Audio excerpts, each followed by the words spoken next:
Hey everybody, my name's Kevin Herron. Back in college, I animated a Student Academy Award-winning short film that also played in other film festivals like Spike and Mike, and was later actually put on Disney's short YouTube film page. I thought it was long overdue that I share the things that I learned while making that short film.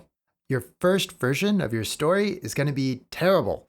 And I don't mean to dishearten you. I'm going to throw some really inspiring quotes from Ed Catmull, the former CEO of Pixar, on the screen.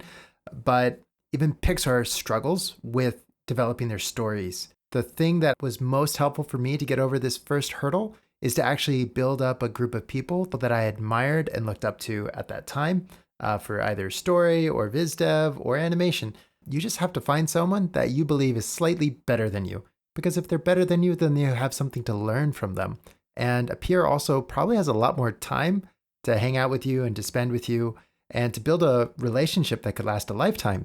Whereas a mentor or faculty are also great, but they might require a little bit of money. One of the things that I found was when I started getting too much feedback from too many directions, it became unclear and very difficult for me to weigh everybody's choices. So with all this feedback coming in, I started to lose sight of the film. And as a director, that's one of the worst things that you can do. You really need to be aware and conscious of the film you're building, the themes, and your voice in the film as well. One of the best ways that I've found to own your film and to not lose sight of it is to reverse engineer them. When you receive feedback, take a moment to understand why you received that feedback, because they're trying to solve a problem, but their answer might not be the best answer. So once you understand that their answer is trying to solve this problem, you can now find the best answer for that problem.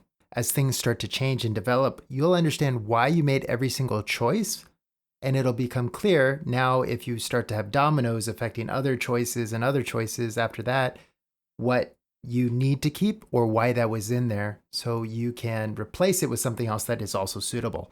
What do you do when you disagree with a note?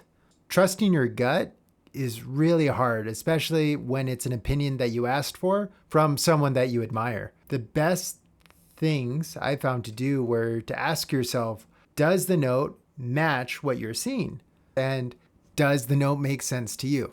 Because you're the one responsible to explain the note to your entire audience. And not only explain the note, but then have to build the film around the note, leading to the note, to really make sure it lands and is communicated well. And if it doesn't make sense to you, then it's going to be really hard. Working on a film is very long and it's very hard, and you can get burnt out easy and just decide to quit. I settled for the 6th or 7th revision of my story. I felt like it was good enough, but I was never happy with it. And I was actually begrudgingly still working on the film. But I ended up making these 3D models that I really enjoyed, these characters that I started to feel something for, and I didn't even want to let those 3D models down. So I took that energy and excitement and I went back and I revised the film. Now I ended up with a way better story that I'm satisfied with, and I had good models. And I let those small victories stack and snowball into the next phase and the next phase into a film that I am very proud of that I completed back in college.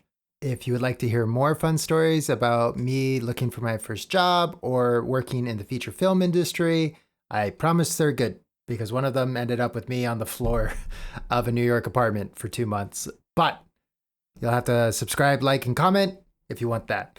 See you next time. Bye.